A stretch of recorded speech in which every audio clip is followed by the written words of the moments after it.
उस साल जंगल में ठंड कुछ ज्यादा ही भयानक रूप लेकर आई थी। सुबह होते ही जमीन बर्फ जैसी ठंडी हो जाती और रात में हवा ऐसी चलती मानो जान निकाल लेगी। पेड़ों की पत्तियां झड़ चुकी थीं और नदियों का पानी धीरे धीरे जमने लगा था।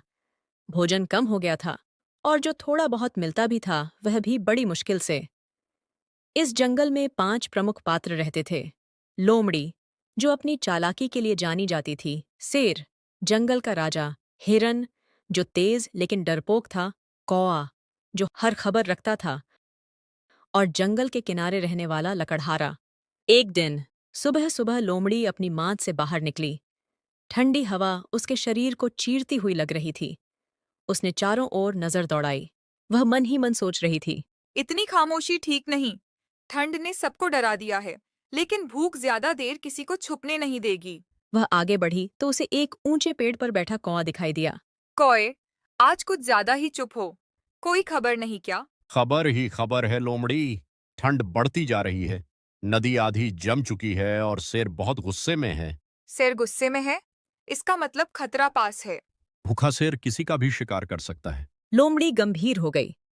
वह जानती थी कि अगर शेर ने शिकार शुरू कर दिया तो सबसे पहले कमजोर जानवर निशाने पर आएंगे। जंगल के बीचों बीच एक बड़ी गुफा थी। वहीं शेर बेचैनी से टहल रहा था। उसकी सांसों से भाप निकल रही थी। वह गर्जना करता हुए बोला। ये ठंड और ये भूख, शिकार क्यों नहीं दिखता आज? उसी समय कांपते हुए हिरन वहां पहुंचा। महाराज, ठंड के कारण सब जानवर अपने अपने ठिकानों में छिपे हैं। तो क्या मैं भूखा रहूं? मैं जंगल का राजा हूं। महाराज, मैं तो बस सूचना देने आया था। शेर की आंखों में भूख और गुस्सा साफ दिख रहा था। जंगल के बाहर एक छोटे से घर में लकड़हारा आग के पास बैठा था। उसने मोटा कंबल ओढ़ रखा था।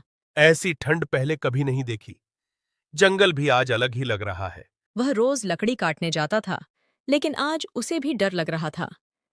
एक शाम लोमड़ी ने पूरा जंगल घूम लिया। उसने देखा कि जानवरों में डर फैल चुका है। कहीं कोई आवाज नहीं थी। उसने सोचा।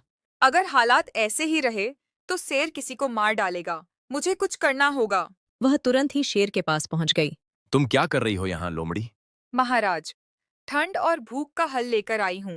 हल? अगर मजाक कर रही हो तो जान से जाओगी। मजाक नहीं महाराज। जंगल के किनारे रहने वाले लकड़हारे के पास आग और भोजन है। और तुम चाहती हो कि मैं इंसान से मदद लूं? मदद नहीं, समझदारी। ठंड राजा और प्रजा में फर्क नहीं करती। शेर कुछ देर चुप रहा। उसी रात कौआ उड़ता हुआ लोमड़ी के पास आया। हिरन बहुत डरा हुआ है। उसे लग रहा है कि शेर उसे ही खा जाएगा। जब तक मैं हूँ ऐसा नहीं होगा। रात गहरी होती गई। शेर गुफा के बाहर खड़ा दूर लकड़हारे के घर की आग को देख रहा था। शायद लोमड़ी सही कह रही है। रात और गहरी हो चुकी थी। जंगल में सन्नाटा ऐसा था मानो सब कुछ जम गया हो। शेर के पेट में भूख की आग जल रही थी और शरीर ठंड से अकड़ रहा था। उसने सोचा। राजा होकर भी अगर ठंड और भूख से हार जाऊं तो यह जंगल कैसे चलेगा? उसी समय लोमड़ी पास आई। महाराज, रात बीतती जा रही है। ठंड और बढ़ेगी। तुम बार बार लकड़हारे की बात क्यों करती हो, लोमड़ी? क्योंकि अभी वही एक रास्ता है। ठीक है, लेकिन अगर यह चाल निकली तो सबसे पहले तुम जिम्मेदार होगी। मुझे मंजूर है महाराज। अगली सुबह जंगल में हलचल हुई। हिरन कांपते हुए अपनी झाड़ी से बाहर आया। उसे हर पल यही डर था कि शेर कहीं उस पर झपट न पड़े। तभी उसे लोमड़ी दिखी। लोमड़ी, शेर का मूड कैसा है? डरने की जरूरत नहीं। अभी कोई शिकार नहीं होगा।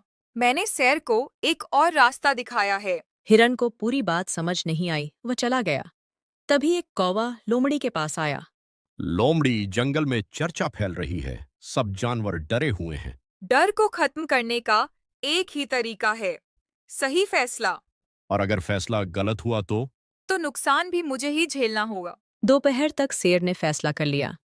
वह पहली बार अपनी गुफा से जंगल के बाहर की ओर बढ़ा। उसके साथ थोड़ी दूरी पर लोमड़ी चल रही थी। शेर के कदम भारी थे, लेकिन मन में उथल-पुथल मची हुई थी। जंगल के किनारे पहुंचते पहुंचते लकड़हारे की झोपड़ी साफ दिखने लगी। धुएं की लकीर अब भी हवा में उठ रही थी। अब आगे तुम जाओ। महाराज, इंसान से बात मैं करूंगी। आप बस यहीं रुकिए। लोमड़ी धीरे धीरे झोपड़ी के पास पहुंची। लकड़हारा कुल्हाड़ी हाथ में लिए बाहर खड़ा था। जैसे ही उसने लोमड़ी को देखा, वह चौंक गया। अरे, इस ठंड में लोमड़ी? डरिए मत, मैं कुछ कहने आई हूँ। जंगल में ठंड का कहर है। जानवर भूखे हैं। शेर भी। शेर? वही जंगल का राजा? हाँ, वह आप पर हमला नहीं करेगा।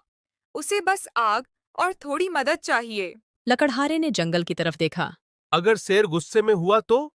तब सबसे पहले मुझे खा जाएगा। थोड़ी देर बाद लकड़हारा लकड़ियों का एक गट्ठर और कुछ खाना लेकर बाहर आया।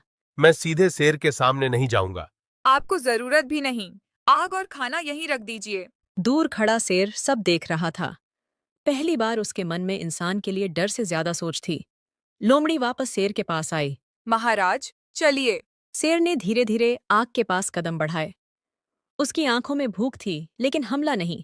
शायद ताकत सिर्फ पंजों में नहीं होती। उसने खाना लिया और आग के पास बैठ गया। यह खबर जंगल में आग की तरह फैल गई। कौवा उड़ उड़कर सबको बताने लगा। शेर ने शिकार नहीं किया, आग के पास बैठा है। शायद ये ठंड हमें एक दूसरे के करीब ला रही है। कई दिन बीत गए। ठंड अब भी जंगल को जकड़े हुए थी, लेकिन अब जंगल वैसा नहीं रहा जैसा पहले था। डर की जगह सावधानी ने ले ली थी और भूख के साथ साथ समझ भी चलने लगी थी। शेर ने अपना वादा निभाया। उसने किसी जानवर पर हमला नहीं किया। दिन में वह आग के पास बैठता और रात में गुफा में। जंगल के बाकी जानवर भी बाहर निकलने लगे थे। हिरन झाड़ियों से बाहर आया और उसने दूर से शेर को देखा। पहले जहां उसका दिल जोर से धड़कता था, अब वहां सिर्फ सतर्कता थी। महाराज, लगता है ठंड अब कमजोर पड़ रही है। ठंड से ज्यादा कमजोर हमारा डर पड़ रहा है। उसी रात जंगल के सभी जानवर और लकड़हारा आग के मजे ले रहे थे। तभी कौवा बोला, खबर है नदी का पानी फिर से बहने लगा है। तो फिर सबसे मुश्किल समय निकल गया। आज आखिरी दिन आग जला रहा हूं। मौसम बदल रहा है।